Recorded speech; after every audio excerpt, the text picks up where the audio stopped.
पाकिस्तान तहरीक इंसाफ ने एक कॉल दी हुई है और अभी भी इस वक्त भी पिछले तकरीबन इमरान खान साहब टारगेट किया हुआ है, पाकिस्तान तहरीक इंसाफ को टारगेट किया हुआ है। कल नैब ने इकरार कर लिया, नैब के प्रोसिक्यूटर ने अदालत में, और कि जनाब ये इमरान खान को सजा गलत सुनाई गई है और लिहाजा हम खुद कह रहे हैं कि ये सजा सही नहीं है और ये ट्रायल दुरुस्त नहीं हुआ, लिहाजा इस केस को वापस रिमांड बैक कर दें। तो होना तो ये चाहिए, क्योंकि उस जुर्म में इमरान खान, बुशरा बीबी दोनों जेल में रहे और तकरीबन 13-14 महीने जेल में रहे, और अब उनको कहा जा रहा है कि वो सजा ही सही नहीं सुनाई, वो ट्रायल ही सही नहीं हुआ। कौन कह रहा है? नैब कह रहा है। तो सबसे पहले तो नैब के चेयरमैन जनरल नजीर अहमद भट्ट साहब को इस्तीफा दे देना चाहिए, प्रोसिक्यूटर जनरल को इस्तीफा दे देना चाहिए, और उसके बाद जज साहब से बात पुष्ट करनी चाहिए, जो कि वो बता के गए हैं कि मैं तो अंडर प्रेशर हूं। ये वो है जो सजा सुनाई गई जेल में, जेल ट्रायल के दौरान, और इस दौरान बार बार इस्लामाबाद हाई कोर्ट की तरफ से डायरेक्शन भी दी गई कि जनाब आप अपना दुरुस्त ट्रायल करें, फ्री एंड फेयर ट्रायल करें। ये जेल ट्रायल है, ओपन ट्रायल है, लेकिन किसी की नहीं सुनी गई और उसका नतीजा यही निकलना था जो कि निकला। अब देखते हैं कि कौन इसकी जिम्मेदारी किस पे दी जाएगी। दूसरी जानिब जनाब जो खबर है वो है प्रेसिडेंट ट्रंप की। पहले जरा ले लें, क्योंकि वो बहुत ज्यादा अग्रेसिवली आगे बढ़ रहे हैं और उन्होंने भी वहां पे एक कहना चाहिए 5वें गियर पे काम रखा हुआ है। और उन्होंने आज जो खबर आई है जी, और वो आलमी ज़राया ब्लाग की तरफ से, अमेरिकन ज़राया ब्लाग की तरफ से, खासतौर पे मुस्तनद इदारे हैं,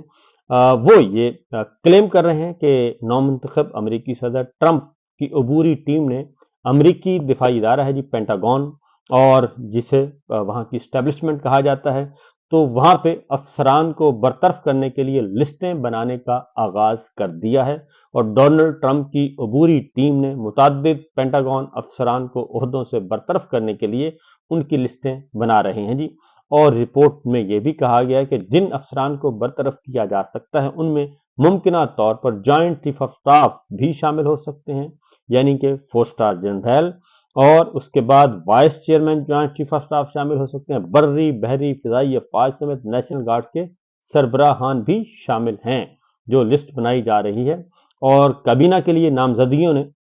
जो है उनके जो हामी हैं वो भी परेशान हैं, क्योंकि वो बहुत ज्यादा जारहाना मूड में लग रहे हैं जी। और प्रेसिडेंट ट्रंप की अबूरी टीम के जो करीबी लोग हैं, जिस रिपोर्ट में कहा गया, वो समझते हैं कि गुज़श्ता सदारत में चीफ ऑफ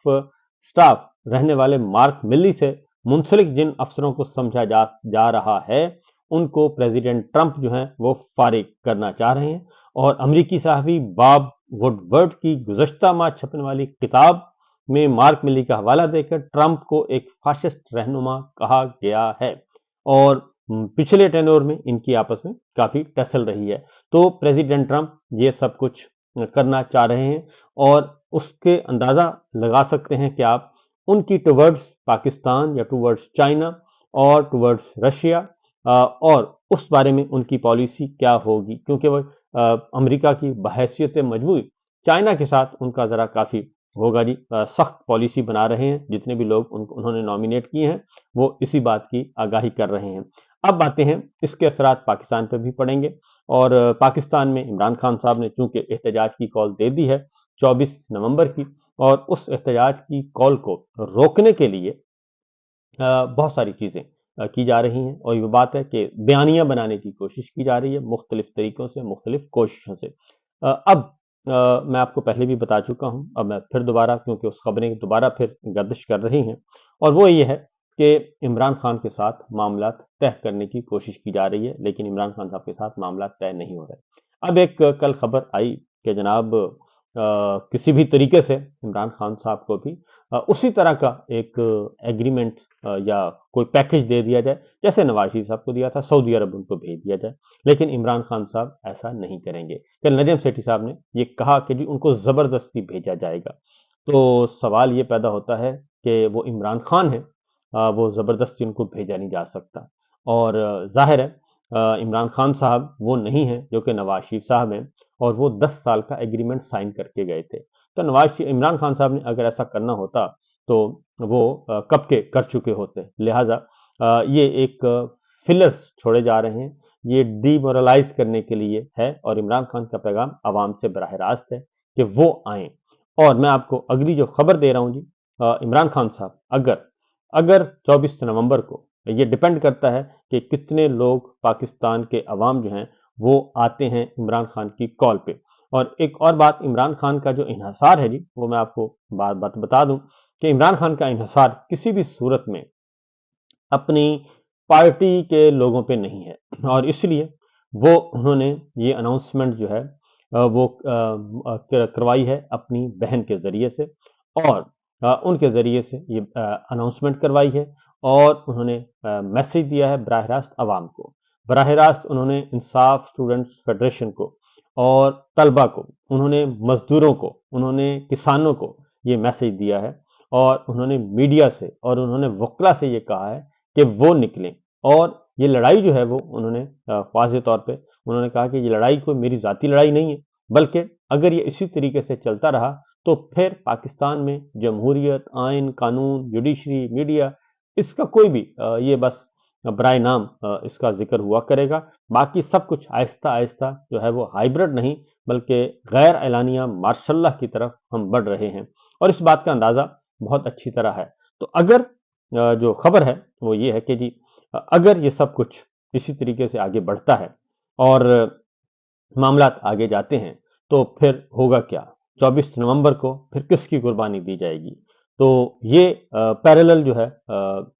मुतबादल सोचे जा रहे हैं और उसमें जो सबसे ज़्यादा कुर्रा फाल निकल सकता है वो शहबाज शरीफ साहब का है कि वजारत उज़्मा तब्दील कर दी जाए और नए चेहरे लाए जाएं और ऐसे चेहरे जो काबिल कबूल हों, क्योंकि पाकिस्तान तहरीक इंसाफ को इस वक्त जो कुचलने का बयानिया है, डिमोलिश करने का बयानिया है, वो आ रहा है नून लीग की तरफ से, बहुत ज़्यादा